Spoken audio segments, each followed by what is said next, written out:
lately I had to buy a new TV, and because I'm a gamer at heart, I had to get something that can actually play in all the best settings and also just overall be a little bit more future-proof and have the best for videos and also for gaming. That led me to LG C3. And in today's video, let's see how actually good is the LG C3. And just so you know, I got the 48-inch model, so it's not on the bigger side, but it's something that fits nicely on my desk, which I use it with a PlayStation 5, Xbox Series X, and Nintendo Switch, and also for the media consumption like on YouTube. Starting with the things that I really love about this TV. First off, it's an amazing TV for gaming. It has HDMI 2.1 support fully, so you can really take advantage of the next generation or the current generation of consoles. You know, playing Warzone at 4K 120 frames per second is something that is just so good.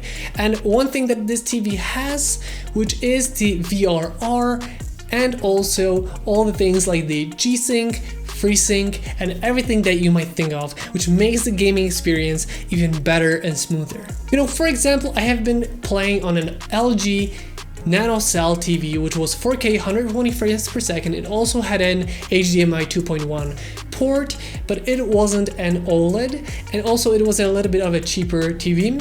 And the problem I had with it is when gaming, the VRR and the FreeSync, G-Sync wasn't as good. I could still feel the little bursts of, slowdown somewhere. I didn't expect it to be such a big difference when playing on the LG C3. Literally the first moment I turned off the TV with the PlayStation 5, the first thing I said is the colors are just astronomically good. Like, I didn't expect it to be so nice and so vibrant, so saturated, and also so sharp. And to the 120 frames per second and all the G-Sync, FreeSync, and all those options that you have, literally the first time I opened Warzone, I was in the lobby, I wasn't even getting started, and I would be hitting shots, like the first shot that I took would be something I would not even think possible, and I was literally shocked because usually I'm a good shot, but this was something that was way just impossible to do, and it just felt so natural. I feel like everything is just so smooth, so natural, so it's so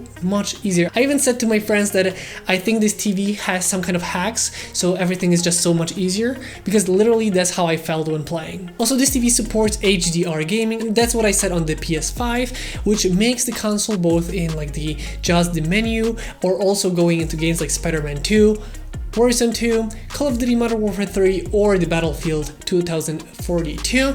All of those games support it, and they definitely look good. I also played Hogwarts Legacy on it, so all those games that I played really looked so good with the HDR enabled. And one more thing is the brightness, because I know a lot of people are gonna think about, is the OLED good TV for me because of the brightness?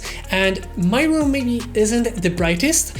It still gets a lot of sunlight during the day, and actually I would say that a lot of light is bouncing off different directions to the TV. So how good is it? In my opinion, in low light situations, it's just perfect. It's a perfect display with perfect blacks, and gaming and watching content on it is amazing. During the day is where I was afraid it might not be as good.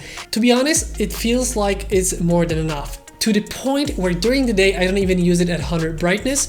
I use it around 80, 85, but I could still push it to 100 if needed. And coming back to the gaming aspect of this TV, the gaming bar is amazing. You have all the features that you want when playing games. You can have a really low input delay for gaming, you can turn it on, and also just when gaming you can really have no AI effects on it, just have it be as it should be, so there's nothing added onto it, no artificial sharpening, just makes it look so good. You can actually see the frames per second live, everything can be adjusted to your needs. Also, the audio is something that people might compare that is not as good and in some other high-end TVs. I would say in my use case scenario and in my room, it just feels so good, and I feel it's better than the one I had, which I already thought was really good. So I don't really use a soundbar or anything else. It just works the way it is very perfectly in my room. But that is going to be something different depending on your setup. If it's a big room, you might want to have a better setup. My room isn't the biggest, and also it has kind of like a perfect way to bounce the sound back to me. So it makes it a nice sounding system in this usage. And also when gaming, I also tend to have the headphones if I want to play competitive, so it's depending on what you do. And while I think this TV is just incredible, there's one thing that I kind of don't like about it. It is the automatic dimming. What I mean by that is sometimes when I play games, for example, when I play Spider-Man 2 and I'm using Miles Morales and I'm using his lightning effects, sometimes if there's too much brightness in one scene, even for a split second, when I hit someone, the screen turns a little bit dimmer, tries to like compensate, and I can definitely feel it doing this. It could be the HDR, but I think it's more of the dimming of the screen.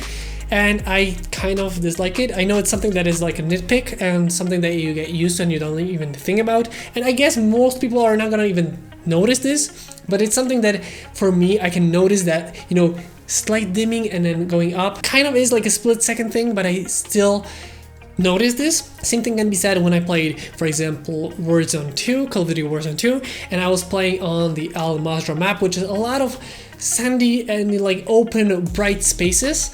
And I noticed that when we were in like darker places or like in a city, everything was fine. But if my focus was too long on just open spaces with no greens, nothing else, just, you know, plain, you know, sand dunes, I could feel the dimming turning in. It was slightly dim a little bit. Everything turned a little bit less saturated, a little bit more, you know, darker. And then if I went to turn around to like a house or like a bush, everything would, you know, be instantly as colorful and just brighter as it would be. So it's something that I wish didn't happen. I know it's there to prevent the, you know, like burn-ins and prevent like, you know, just making this panel last as long as it does. But I feel like it's something that I wish I could turn it off sometimes, because sometimes I feel like I think about it instead of thinking about the game. But it's a really big nitpick, and I guess most people will not even notice this. And like I said, with this TV you have the low latency mode, you have the ALLM, you also have the AMD FreeSync and VRR and G-Sync. So you really are set up for all your gaming needs. And to be honest, it works great as a gaming monitor. And for me, even though I don't sit too far from it, it's perfect because I can really see everything and just have everything very, very smooth. I can highly recommend this TV for media consumption and for gaming. With that being said, this is gonna be the end of today's video. I hope you guys enjoyed this video. If you did, don't forget to like, comment, and subscribe. I hope you guys enjoyed this video once again, and I'll see you next time.